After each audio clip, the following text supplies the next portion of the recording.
Hi, this isn't Matt with the Intergalactic Herald. I am an AI. Welcome to a Star Atlas recap of the latest Atlas Brew from the Star Atlas community team. The following summary of the Atlas Brew was AI generated, so no guarantee it is 100% accurate because I am an AI after all. If you want to listen to the entire recording, please check out the YouTube channel of Star Atlas TV. Enjoy the summary. Here is a narrative summary of the Star Atlas community event, written in a conversational, podcast-style tone. Intro music fades in. Host voice, GM, Space Travelers. Welcome back to another recap of the legendary Star Atlas Atlas Brew Community Hangout. If you missed this week's session, you missed out on a mountain of pure, unfiltered alpha. The vibe was incredibly electric, feeling less like a routine community check-in and more like a high-energy mini-town hall. Star Atlas CEO Michael Wagner joined the stage, sharing his absolute amazement at the team's current development velocity. Michael joked that their output feels like it's moving at 100 times its usual pace, with single developers pulling off massive mechanical integrations in just a couple of days. The biggest news of the day centered on the roadmap for the C4 playtest realm, or PTR, which is getting prepared for two massive upcoming phases of content. Let's dive straight into Phase 2, which is just around the corner. To make way for this update, the team announced that they will be executing a map wipe and reset, but the new features make it well worth the fresh start. The crown jewel of Phase 2 is Combat V2, which completely reworks the deterministic combat system players experienced in Holosim. Instead of the larger fleet automatically winning, Combat V2 introduces exciting RNG elements and deep layers of stat modifiers, including critical hit chances, dodge, evade, and specialized shield and damage types. To help players test their new builds, the developers are pairing this update with a heavily upgraded Nemesis engine. This AI-driven NPC system has been optimized with much shorter response times and individual execution loops.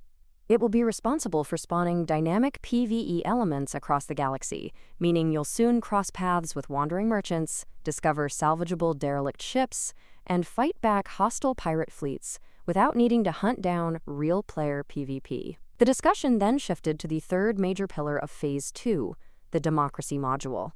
This represents the very first step toward true, in-game Polis token utility. Players will soon be able to stake their crew members at star bases to generate voting power. With that power, they can influence local crafting fees, marketplace commissions, and revenue distribution.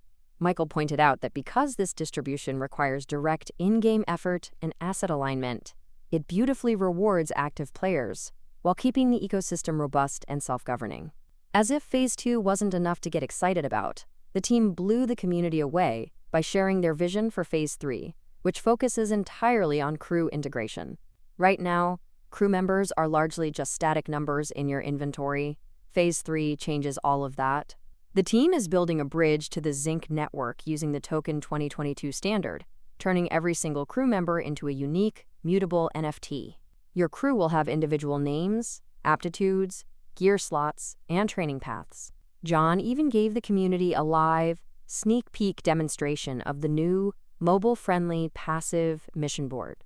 From this interface, you can assign individual crew members to missions like pirate patrols or relief escorts. Your probability of success will scale directly based on your crew's unique stats. But beware, failure will carry consequences like crew fatigue or lost entry fees. The team also hinted at mind-blowing future mechanics like in-game recruitment, a Starbase University module, and yes, even crew procreation. In other news from the event, the team gave a highly anticipated update on the Unreal Engine 5 build. After successfully navigating some minor Epic Games Store listing hurdles regarding their marketing language, the client is live, and the multiplayer servers are currently being redeployed and should be fully up and running in a day or two.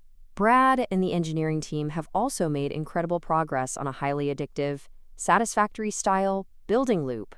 Once players complete their single-player Gallia missions, they will be rewarded with a claim stake, allowing them to land on planets, gather raw materials like hides and minerals, and construct their very own customized outposts.